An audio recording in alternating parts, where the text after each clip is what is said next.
You ever pull into your own driveway and just know something's wrong before you even step out of the truck? That gut punch, like you've walked in on a movie you didn't buy tickets for. That was me rolling up to my family's cabin after 3 months away. Place looked suspiciously better than I'd ever left it. Outdoor furniture set up like a summer BBQ commercial, string lights dangling between the pines, flowers blooming as if some HGTV crew had stopped by while I was chained to my remote tech job in Denver.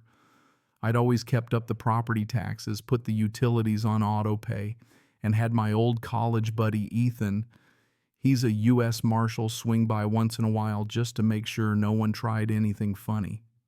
My granddad built that place in '67, handed it down with the kind of look that tells you, don't let this fall into the wrong hands, son, and that still sticks with me. But man, you know what I mean when I say the place just felt lived in, like someone had been playing house, not just squatting.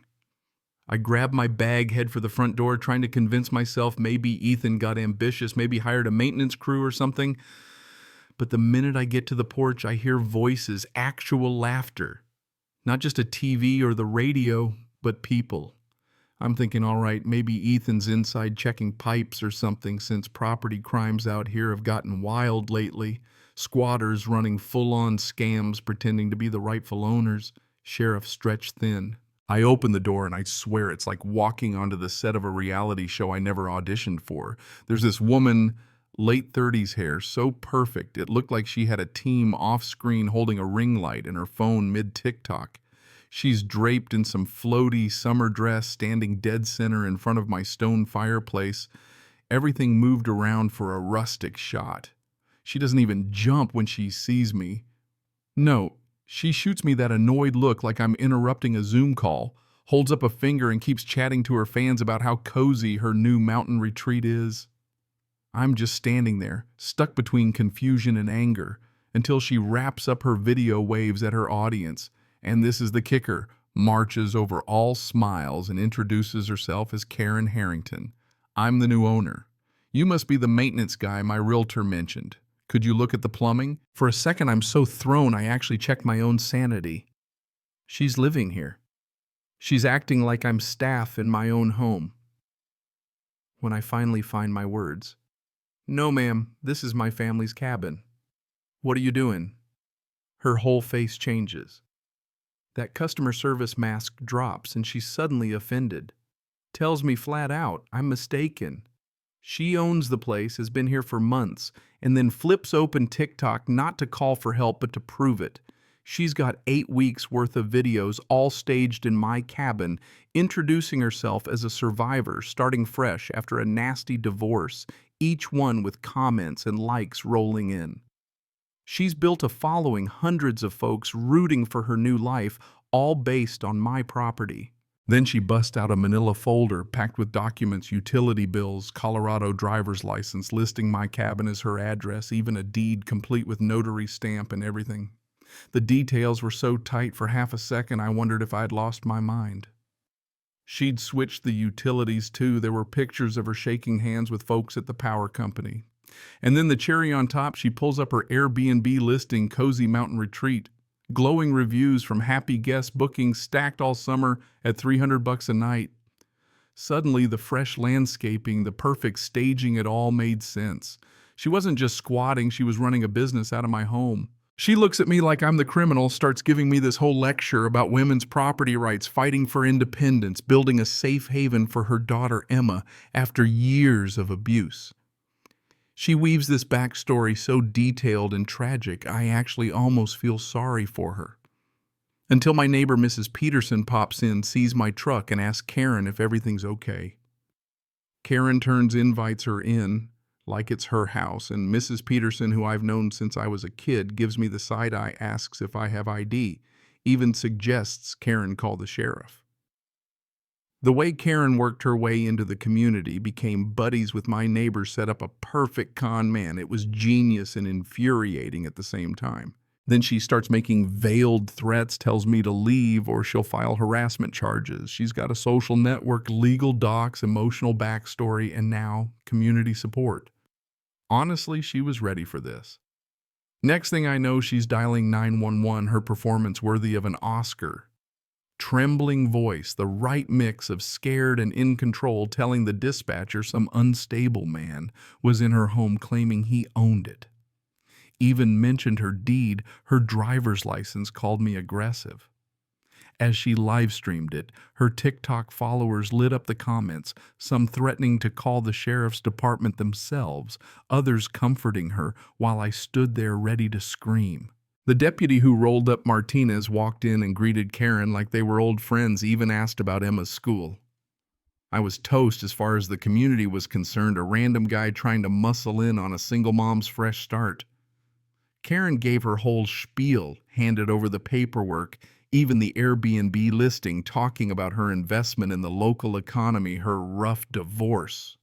She looked like the textbook definition of a brave survivor. I could see the deputy softening, treating it like a property dispute instead of a break-in, and I was about to lose my mind until I heard a voice from the kitchen.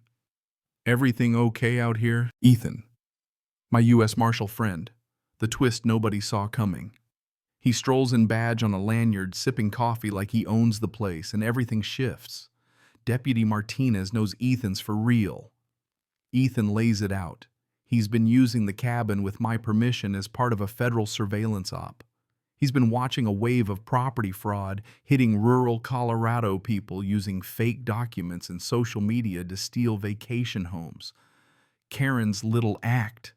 She wasn't even the original target, but she flagged up on his radar after neighbors mentioned a new owner was running an Airbnb. Turns out Ethan had weeks of surveillance videos of Karen coaching her kid to lie, setting up fake accounts, staging emotional breakdowns for her TikTok, all of it.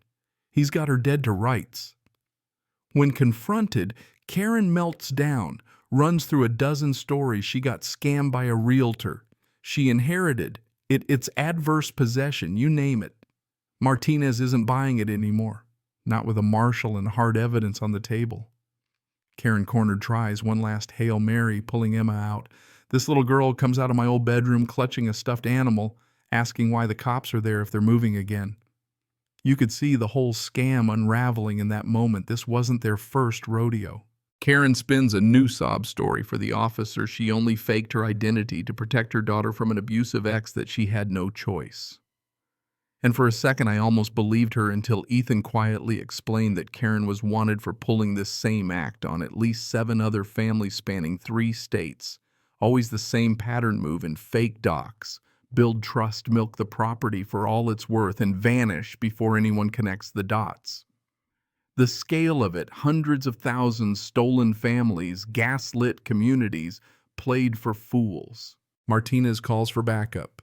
Karen gets cuffed. Charges include trespass, fraud, identity theft, and running an unlicensed business. Emma goes into protective custody. While the cops handle the paperwork, Ethan shows me the security footage. I see Karen clear as day coaching Emma, changing out security cams, even poking through my personal stuff, trying to piece together my schedule so she could avoid getting caught. She'd turned my life into a puzzle, my home into a movie, set my neighbors into extras in her drama. Even now, as she's being arrested, her followers are blowing up TikTok with outrage, calling for her release, until other property owners chime in, folks who recognize their own stolen cabins, folks ready to press charges too. Mrs. Peterson comes back mortified, apologizing for doubting me. Admits Karen was everywhere, organizing watch groups, volunteering, even running charity events, all just smoke and mirrors.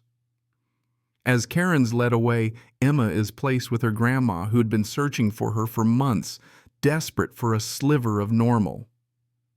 Karen pleads out, gets 5 years and a lifetime ban from anything rental. My cabin takes weeks to scrub clean, not just of her design choices, but of the bad juju, the violation. Even the flower boxes had to go. News picked it up. America Watch debated, took sides. Some saw Karen as a monster. Others as a lost soul, a con artist, a survivor, a manipulator, a mother, a criminal, all at once. But her story forced everyone to rethink just how easy it is in this social media age for a lie to become truth if you sell it right, if you've got the nerve and the means. So here's where I leave it: property. Crime isn't what it used to be, not just smash and grab, but a full-blown performance, a con woven into the fabric of the internet, our communities, our hearts even. It's not just locks you need, sometimes it's a good friend and a healthy dose of skepticism. Now I'm back in my cabin, a little wiser, a lot more careful, and still not sure whether to be mad, sad, or grateful.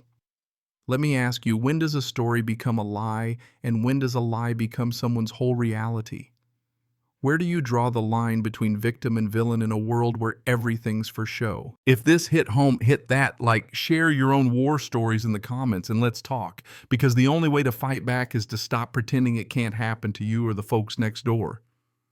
Yeah, that happened.